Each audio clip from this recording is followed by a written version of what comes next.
I went from Mind Freak, then I took on the Beatles' Love with Mind Freak simultaneously. And then what happened was Chris Angel Mind Freak Live left Cirque du Soleil and then became their own independent show on the Strip. And so during that time, I actually took over O.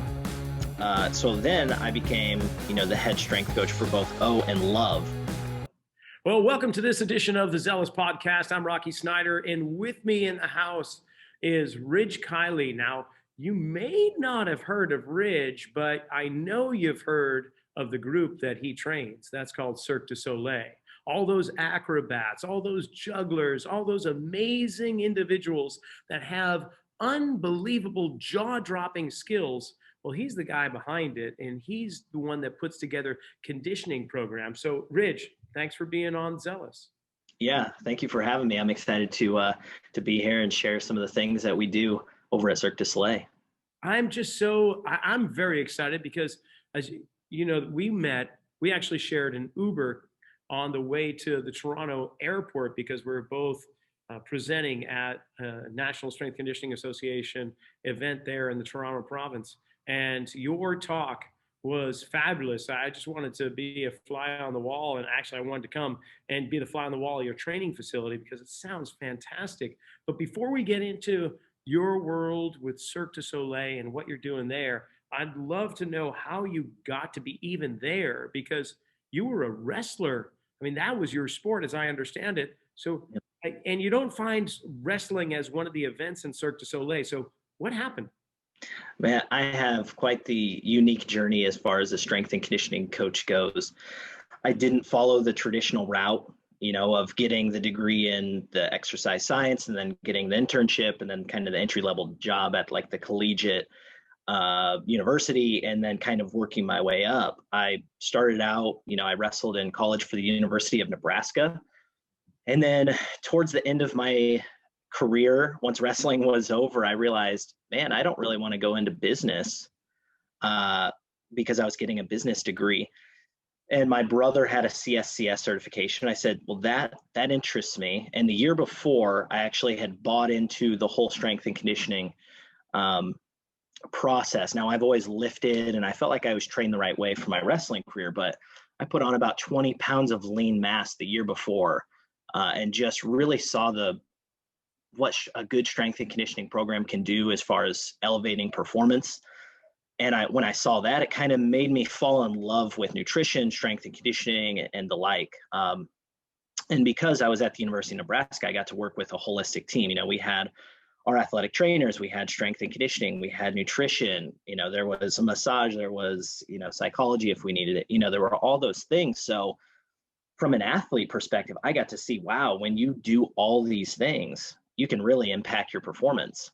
So going back to, my senior year, I realized that I don't want to go into business and, I want to pursue strength and conditioning. So I just started studying for the CSCS, and within just a few months, I learned all the sciences that I needed to. It was like drinking through a fire hose, and I passed it first try, was excited that I just, accomplished that. And that was kind of the beginning of everything. From there, I actually went into business in a way, used my business degree. I started a strength and conditioning gym and MMA facility in Lincoln right out of college, and had my own MMA fight team. We had our wrestling club, strength and conditioning. I was kind of like a one-man shop, and it was great. I learned a lot of great things. Shortly after, I realized, man, I miss wrestling. I want to go back. I feel like I left some stones unturned. So I wanted to go pursue, Olympic world titles.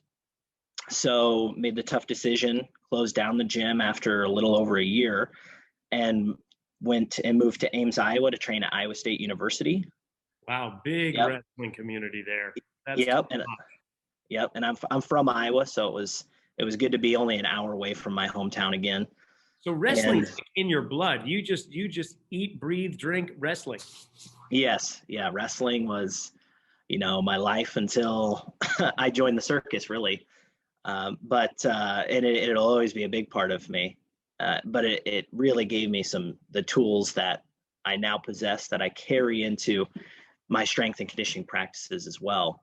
So after, I was training for a while, I got injured. I met my wife at the time. We got engaged and married fairly quickly.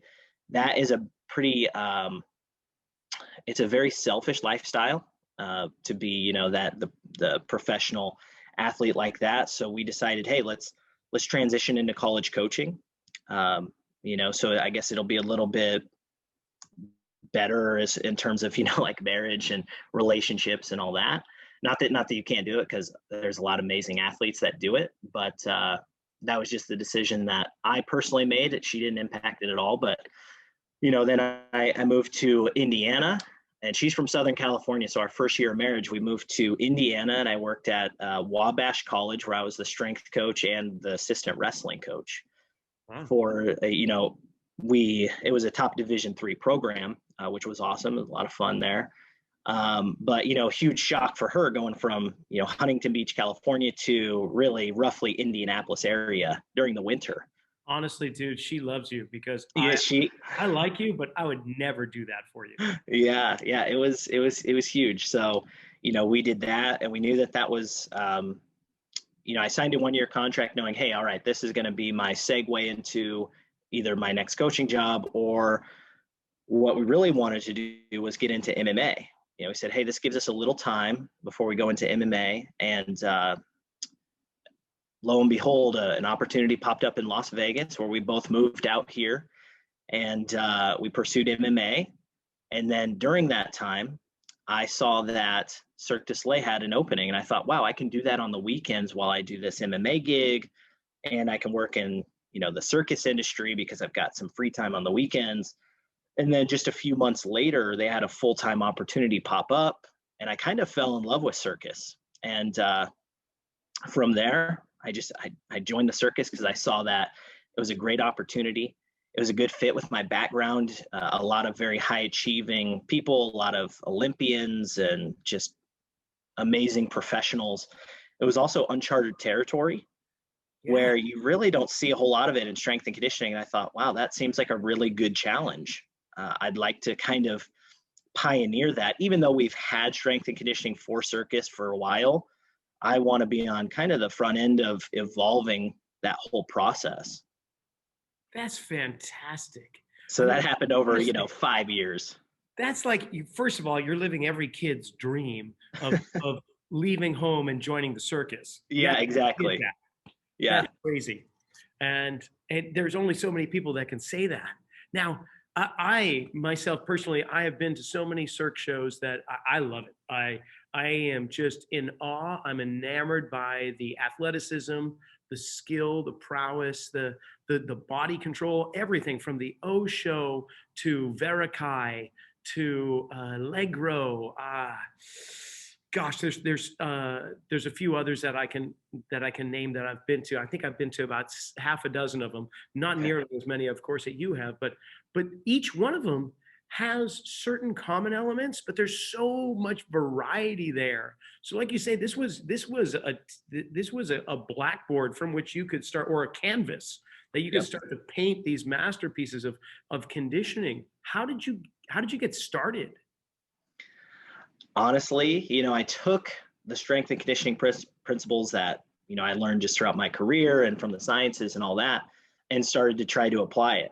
Well, then you saw very quickly what was going to work, at least in the short term, or what was not going to work, initially. Like, for example, my very first show that I started working with was Chris Angel Mind Freak Live.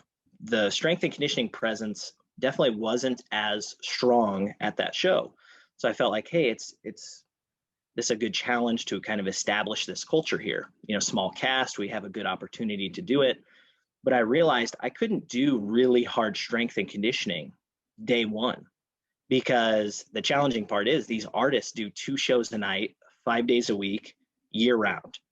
So if I make them sore or tired, too sore or tired, I should say, it's going to affect their shows, and then, there could be problems. So we really had to find the balance of how do we train these people the right amount and develop their training ages, and push them hard, but not too hard, and get buy-in, but don't let them kind of dictate what we're doing exactly. There was a lot of give and take that we really had to figure out. And to this day, it's still like that. There are still artists that come in that you're still having to develop relationships with and trust, and building the buy-in takes time.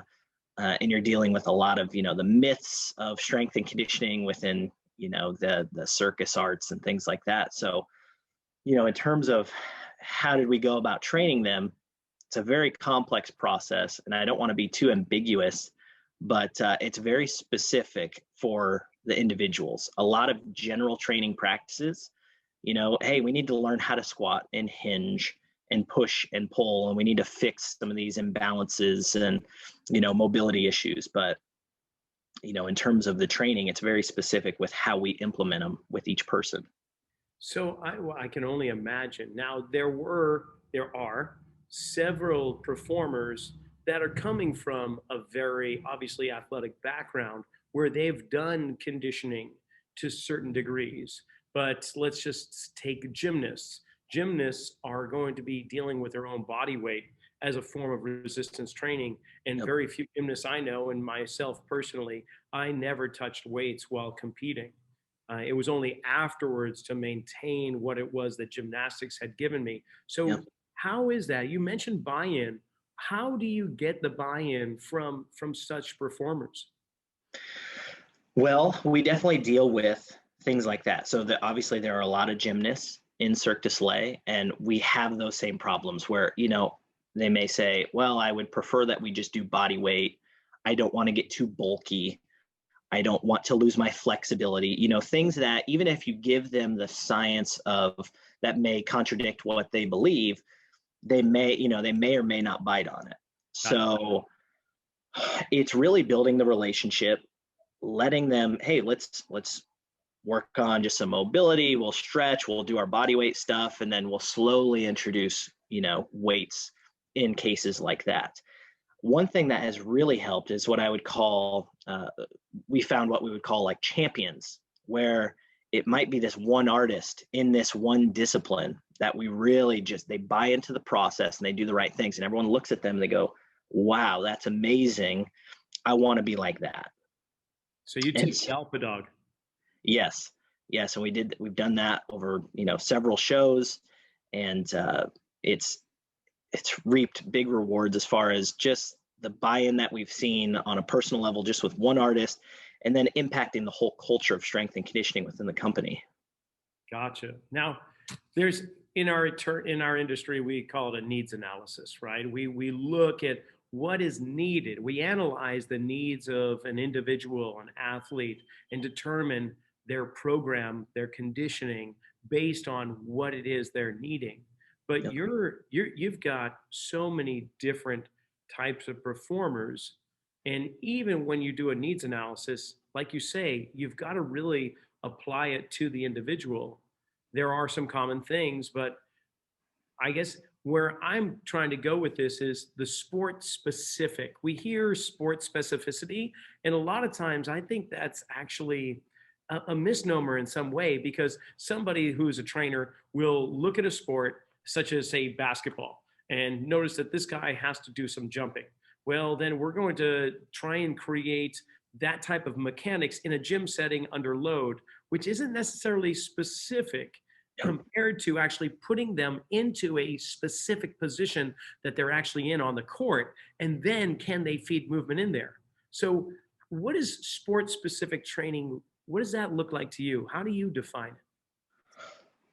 Well, when I think of sport specificity, I'll probably be looking at maybe some anatomical similarities. So if it's like a triple extension, okay, let's do that. Let's work on our clean or something like that. I also look at the metabolic demands, and that's where we'll apply maybe not the same movement. If they're already up on a rope, I don't want to just spend time on a rope in the weight room. I would rather look at, all right, what are the demands of that physically? What energy system are we using? Can we work on developing that in a way? Now, I always use general strength and conditioning practices. And then I try to educate the artists on, hey, this will impact you specifically by, fill in the blank, right?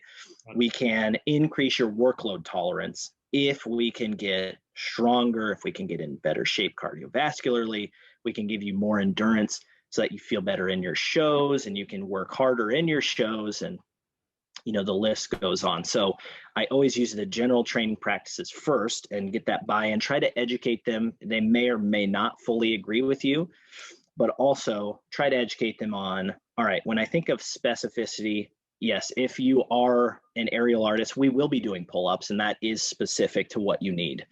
But we are also going to be doing other pulling exercises and pushing exercises that are going to be specifically helping you support the task that you're going to be doing. Perfect. You mentioned you started with Chris Angel's show, Yep. but it sounds like you went on from there to other shows. Yes, correct. I went from Mind Freak, then I took on the Beatles' Love with Mind Freak simultaneously. And then what happened was Chris Angel Mind Freak Live left Cirque du Soleil and then became their own independent show on the Strip. And so during that time, I actually took over O. So then I became, the head strength coach for both O and Love, which was awesome because I really, really have a big heart for those two shows. Incredible casts and just such diverse talents and disciplines and acts in the shows. And each one is just incredible in its own way. How many players are we talking? How many athletes in each show? So there would be about 200, give or take, maybe 20, with both Love and O together.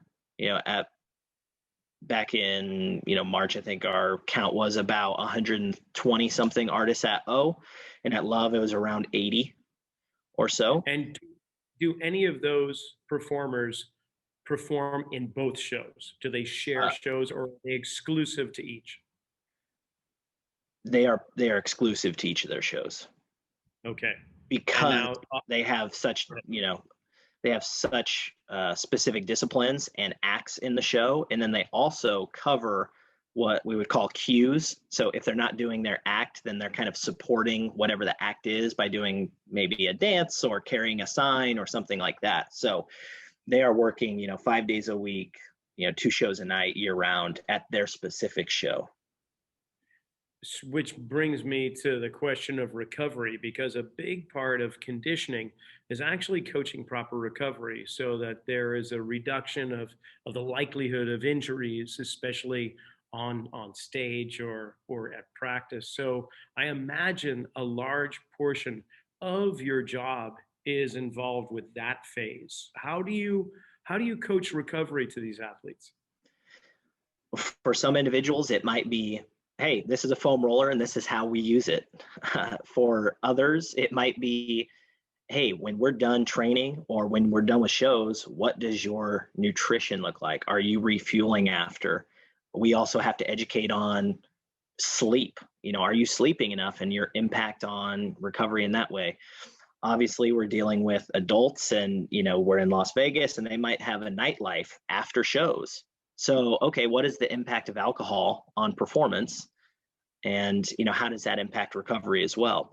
So we've had to educate them on a number of different ways to recover. And sometimes maybe it's, hey, you're working a little too hard this week. I see that we're pushing it pretty hard this week. Let's use this day as a recovery day, and let's do some active recovery. So I do have some people that work too hard, and I kind of have to pump the brakes on them. And others, it's, maybe a few too many recovery days instead of working days. But in my mind, it's all about supporting their performance. So whatever helps them feel good on stage. And are you the nutritionist, or is there a separate individual that takes on that role for Cirque? We have a handful of contract dietitians that we use, and we can refer our artists out to those specialists. And are you part of a network or a team of trainers? Do you guys get together from different shows, collaborate, and then go on your way? How does it work in that regard? So I'm technically the head of strength and conditioning, and I do have a number of strength coaches underneath of me that together we actually cover all the shows. So I actually have an assistant strength coach at both Love and O. So the days that I'm not there, he's filling in when I'm not there. And we also have just, about 8 to 10 strength coaches that cover our shows in Las Vegas together. 8 to 10. And that's for the Vegas shows. Now, that's not to mention the traveling shows. Just curious, we don't have to delve too deep into the travel shows, but do they have the same kind of support like a strength conditioning coach, or is it something that you guys put together satellite programs from Vegas? Yeah, they actually don't have the same support as Vegas. The Vegas artists, what I would say, are they're very fortunate with some of the services that they have in terms of just having strength and conditioning. But the touring shows, I technically am covering about 7 or 8 touring shows that, travel the world.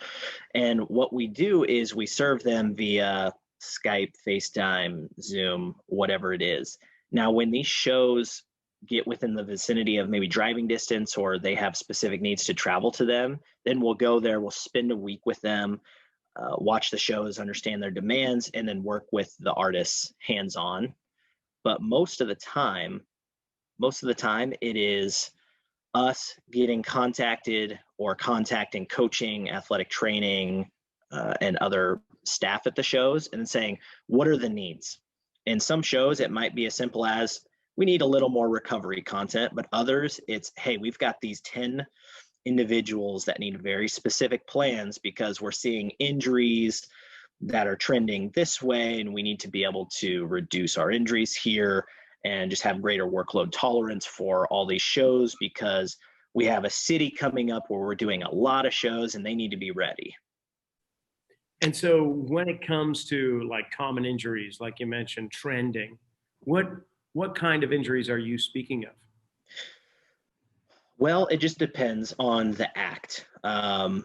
We see a lot of like overuse injuries for artists, so if it's maybe a contortionist, maybe they have back problems because the back really doesn't operate that way for the majority of people, right? Or if it's maybe a certain acrobat, maybe shin splints are prominent in this act, or if it's trampoline and we're seeing ankle injuries, in dancers we see a lot of ankle and low back problems. And for example, one year at a show, we were having a trend of shoulder problems for male dancers. And so we said, okay, let's look at what we think the problem is, and let's focus on, protecting their shoulders in the weight room. And, by doing those interventions, we saw some really positive changes. And so it really just depends on the act, because there's over 110 different disciplines in the company. Wow. So, that opens up the door for so many injury opportunities. Some acts are very high risk, and some maybe not as low risk, and maybe it's just a lot more overuse type injury compared to they're going 30 feet in the air, and if they miss, we might have a problem. Yeah, there's some really, I don't like using death-defying, but close to it. I mean, there's really spectacular skill sets that are out there that I'm sure that there's always a room for error, though you rarely ever see it in a show. I'm sure it's more at practice. But I guess what I'd like to know too is, out of the different types of disciplines, you mentioned 110, which ones are more your favorite from a conditioning perspective? Whether it just blows your mind that the human body is capable of such feats, or just something within yourself. What are your favorite disciplines that you really are enamored by? Well, I think it depends on the week that I watch the shows, right? Sometimes I see a head balancing act on a swinging trapeze over the water. I mean, you see something like that, and you think there's no one in the world that can do this. This is the most incredible thing. And other times it's just simple acrobatics where you're just like, wow, I just love watching the tumbling and just the feats that they're able to do. Personally, I love to watch, and I've fallen in love with breakdancing or breaking. I work with a specific artist over at Love who is, one of the best breakers in the world. And just to watch like head spinning and air flares and just crazy flips and things like that, I just think, I can't believe people can do something like this. Wow. Now, do you use any kind of tech, like video capture, slow motion, anything to really just watch the specific biomechanics of these different disciplines? How do you break it down? What is your process? Well, in terms of technology, we used a lot of push band for velocity-based training methods. What we would do is, well, we definitely introduced velocity-based training with some of our programming and periodization methods, depending on the artist. But what we saw was at least one form of just assessing readiness was doing velocity-based readiness. And we would do jump squats, and we would just set baselines every month. And then we would see, all right, are you within 3% of your baseline number? If you're improving, that's great, but let's also make sure that you're feeling good every day or throughout the weeks of training, because it might be a response to training. So you could still be kind of sore, tired, whatever, but seeing positive trends in our numbers.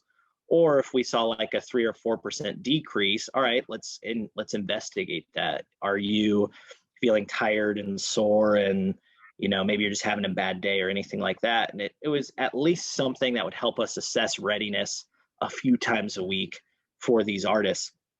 And it also kind of elevated their competitiveness, because circus isn't really competitive in nature. We're in season all the time. There's no world titles to be had or anything like that. So it was good to introduce something where they saw, there's an objective measure that I can either improve or not on a weekly basis. So, in terms of technology, we used velocity-based readiness training with push bands. In terms of, just assessing form and things like that, I've used my naked coaching eye. But sometimes I'll film it for the artist and say, all right, let's look at this and see if you can also see what I'm saying, because not all of them are as, savvy with understanding what I'm telling them unless they can see exactly what I'm trying to cue and fix. So using the video analysis for some of my artists has actually been a really good tool. But the ones that can just hear what I'm telling them to do and then they can implement it on the fly, that change, that's also, impressive as well. And you mentioned periodization, and for those new to the conditioning world, or just kind of trying to wonder what that is essentially it's where we create stages of conditioning in order to get an individual to their peak level of performance at just the right time. For instance, if you're an NFL player, the conditioning coaches are going to try and have you peak closer to playoff season. And can you carry that peak performance all the way to the Super Bowl? They don't want you peaking too soon or peaking too late and never reaching that peak. But Ridge, you have a completely different athlete where the Super Bowl is every night, and they have to be peak performance every single performance, sometimes 2 a day. And they're going to do this continually because there is no off season. So what is periodizing a program for a circus performer going to look like compared to your average professional athlete? Yeah, that's a tricky question, but where I start off is, like we had mentioned, we're always in season. There is no, peak of a season to reach. So what I typically do is I'll build a macro cycle plan for the whole week. I'll set it up for beginners, intermediate, and advanced artists. And then what I realize is it's really good to have a plan and have that in place, but you have to be flexible and you have to be adaptable, because things change in the circus industry a lot, because there are 480 shows a year. So even though I might have this whole plan set up, if the artist says, hey, I'm feeling sore and tired, all right, we got to go. We're calling an audible for the week. This is going to change this week. And then maybe they do that for 2 or 3 weeks. And so that might throw off the plan. So we need to adapt and change the way that we're going to structure the plan in general. Now, if someone starts at the beginning of the year and maybe they're one of my advanced athletes, then my periodized plan probably plays out pretty close to the way that I had designed it in the first place. But what happens is if I have, for example, love for dancers in the middle of the year, we're supposed to be undulating because it's high show season and we don't want to tax them too much. What we'll do is if we get someone that's brand new, I probably won't just throw them into this whole plan that I have, planned out. It's like, okay, let's start from the beginning, and then go from there. So, if it's supposed to look a certain way in July, but someone's new jumps into the mix, it's not going to be the exact same thing for them as it is someone else that might do the same exact thing in their show, but their training age could be 0 in the weight room. And the other person, their training age is advanced. They've got 5 years of hard strength and conditioning. So what I like to focus on is that long-term athlete development, long-term artist development, develop their training age, help them to be autonomous, because in Cirque du Soleil, strength and conditioning is not mandatory. So we have to build this autonomy with the artist to come in and seek the expertise to want to get better and just elongate their careers. And then in the process, we're trying to manage workload and, we're trying to reduce injury risk, increase their workload tolerance, and make them available for their shows. So in terms of the periodization process, I use the linear, undulating, and block periodization methods, but I boil it down to what is their training age, and then what time of the year is it? Because if we're in high show season, I probably don't want to work you really, really hard every day for the next 3 weeks and exhaust you.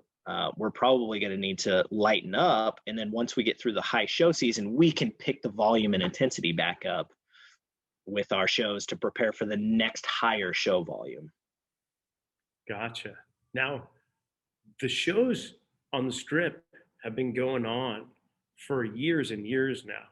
And yes, there's a couple that get added, but for the most part, the same shows continually appear, but the athletes that are performing in those shows are moving through. It's not like when the show began, you have the same veteran athletes. So you're really getting a new group or individual athletes moving through on a fairly regular basis. What is the average career span? Like what's the lifespan of the average Cirque performer? Are we talking 3, 5, 10 years? I'm not fully sure. And I think it really depends on the show. Like O has been in operation for about 20 years now. And we have a lot of original artists that started with the creation of the show. And they're just loving that show and they want to stay there. And it's like a family and all that. Where maybe if they're a dancer, they might only be at a show for 2, 3, 5 years, and then they transition because, in dancing, there's a lot of gig work. Maybe they want to get back into, music videos and things like that. So I guess with dancing, we see a lot more movement compared to maybe some of the other acts in like, one of our fire spinners has been there from the beginning. Wow. Okay. Just out of curiosity, I've never trained a fire spinner before. What do you do with a fire spinner?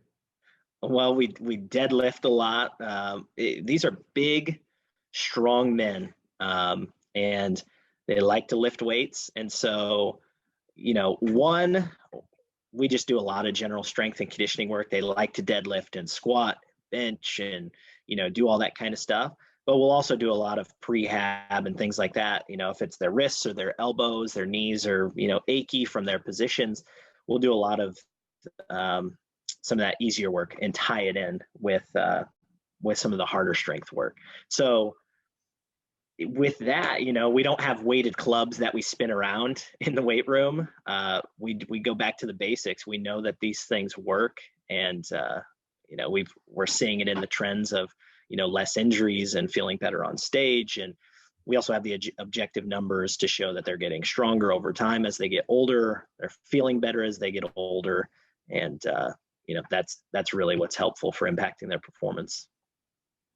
I'm curious if any other coaches have reached out to you specifically that have other sports, but there was some carryover into maybe what they see with the performers there. Do you consult, or have you been asked to consult to outside of Cirque to different types of sports? And what was that? Yeah, I've actually had over the past couple of years, a lot of strength coaches reach out via LinkedIn or social media, or maybe I run into them at a conference and they'll just kind of pick my brain as, just asking, and what do you do in circus? And I see maybe some of these similarities in what we do, and how could you apply it? And I like to, when I coach wrestling, pound this in like gymnastics. I love being able to master your own body weight, being able to do pull-ups and push-ups and walk on your hands and, things like that, be able to squat, hinge, and do the basics. Because if we can do those well, then, I'll typically carry that over into, maybe some more difficult and harder training methods. But for the most part, what is surprising to a lot of people is, although we do a lot of really cool stuff in the circus, we do a lot of basics in the weight room. Because they do so much specificity work, I pull them back and I say, hey, let's go back to just squatting and deadlifting and benching. And I don't want to turn you into a power lifter, because I know you don't want that, but we can also introduce some of these weighted movements that you'll see, you'll reap some good rewards with doing those, in addition to the other things that you also like to do. A lot of the artists at Cirque du Soleil, they like to do a lot of abs or core work. Okay, great. We'll do that, and we'll supplement it with a lot of other things too. Yes, there's always going to be those favorite exercises you can't take away from them. But exactly. Trying to sneak those other things in that, oh, this is really hard. Yeah, and it's probably the reason why you don't do this is because the difficulty factor. Yep. It's no matter what kind of athlete you train, you're always going to come up against that. So, of course, right now in the state of affairs, the shows are of course not happening because of coronavirus. But hopefully, as this next year comes around, we'll start to see the shows on the strip start to go on. So, in preparation, are there things that you are mapping out? How are you getting yourself kind of, whether it's mentally focused to work with athletes, or are you training some of the athletes currently? Are they mainly on hiatus and just waiting to come in? What's that looking like moving into the future? Well, I do have a list of things that I've developed over the past, few months, of things that I really want to touch on when we come back into operation, whether it's fitness evaluations or maybe just workload management or different periodization or training methods for different groups. I have a list of things like that once my staff and I can get together, it's like, hey, how can we carry some of these things out? Some of them are new. Some of them are things that we're already doing, and I just want to be better at those things. I want to be more diligent. I think that when we come back, it's important to really just drive the point home of, hey, now that we're coming back, this is a really good opportunity to kind of push the reset button on starting strength and conditioning, right? Let's get back into shape, because if you've had all this time off and you just jump into your shows in 3 or 6 weeks or however long, they're going to take to train before they go back, well, we might see some problems. So we need to educate them on the importance of strength and conditioning, how it's going to impact them short-term and long-term, and kind of roll from there. In terms of working with artists, I definitely consult with a handful of the artists that are still training regularly. I'm sure for some of the artists, it's probably nice to have a little bit of a break. If they've been going for 20 years, they probably feel good now that they're not, lifting or even just doing their shows or whatever it is. So in those cases, that's going to be good for them. Yeah. I mean, this is quite unique for you in the time that you've been doing this, including the artists themselves, like you mentioned, like some for 20 years. But this is the first time you're actually going to have a preseason. Exactly. You've never had that before. Yep. So talk about groundbreaking. This is a canvas unlike anything that anybody that has come before you has had to deal with. So how wonderful that you can start to create something that has never been done before. So with the time we have, there's a few more questions that are kind of like general, but I'm curious nonetheless. What's the best and the worst part of your job? Well, I think the best part is the fact that I work with just the most incredible athletes or artists in the world. They're so specialized, and sometimes you take it for granted just the kind of job that you have, because every time I watch the shows, I'm just like, man, I'm just so amazed at how talented these people are. But I think that the most difficult part of my job is the culture in regards to strength and conditioning. Mm. I have to combat a lot of things like we mentioned before, the myths or, the bad things that they may think about strength training or how it could negatively impact them and their performances. So, I think that it's very rewarding when we're successful in kind of building buy-in and relationships and seeing positive changes with these athletes, artists in their on stage performances and just creating longevity on stage. So I think that that has to be one of the most difficult parts of my job, and maybe most frustrating, but it's kind of like a double-edged sword. It's very rewarding too. Sure. So it might be frustrating, but man, if we can flip that around, it's very rewarding. Yeah. Anytime somebody drinks the Kool-Aid, it's like, okay, there we go. Somebody else. Okay. Now, then in the years you've been doing this, there's an athlete that has blown you away. There's got to be, out of all these amazing artists and athletes, and you don't have to name names, but that one that just is sticking in your head right now that just blew doors. Like, what was it? Who was it? What were they doing? There's two artists that come to mind off the top of my head, both from the same show. There's a handful of artists that I can just think about from all the shows, but these two really, the buy-in that we've seen, it's gone from, one of them, they've never done strength and conditioning before. And then within just a year, we saw, more than double, the in terms of like their strength gains and things like that. We saw like an 8-inch increase in vertical jump with one individual just over the course of about a year. Just incredible. When I think about the buy-in, they were doing 3 to 5 days a week for the past 3 years, and really just fully trusting. All right, what do you have? And then they're asking questions like, well, why are we doing this? And not in like a challenging way, but understanding like, what's the point of this? How does this help with whatever it is that they're doing?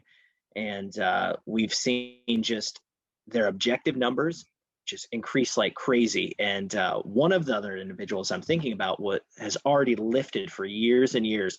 Incredible. I mean, this guy he can do everything. I mean, he can do hand to hand, he can do trampoline, he does acrobatics. I mean, he's a jack of all trades.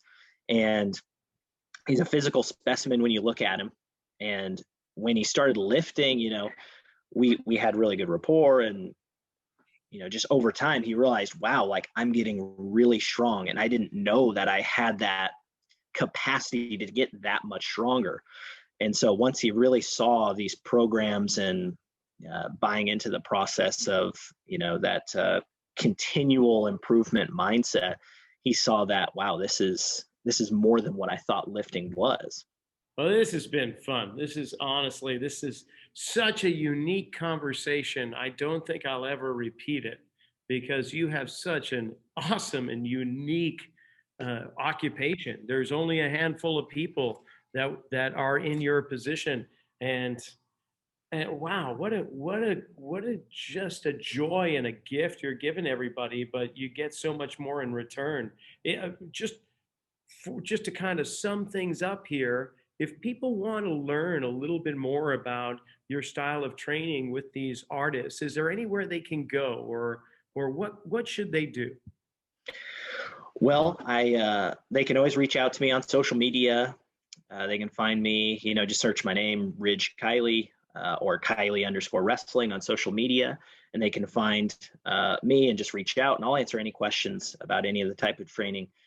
I've also read several books, whether it's, NSCA's periodization book, or, Gambetta's book on athletic development, or, whatever it is. I mean, there's just so many good strength coaches that I'm always just taking in their ideas and applying them bit by bit in my setting. And so, I feel like I've just been kind of like a melting pot of all these ideas from other people, and then taking my own experiences, testing things out, and kind of just adapting to, what works and what doesn't for this artist in this setting. Oh, Rich, thanks so much. I really appreciate your time and giving us a little insight as to behind the curtain of Cirque du Soleil. Yeah, thank you so much for having me. Well, that's it for the Zelos podcast this week. I'd just like to thank Ridge Kiley for his time and expertise. And if you missed last week's episode, I brought on Kate Weiss, who is the sports science coordinator for the World Series champion LA Dodgers. Now, we're not stopping there. Next week, we've got Ed Streit, and Ed is the assistant strength conditioning coach for the NBA champion LA Lakers. So be sure to tune in next week. Until then, thanks for listening.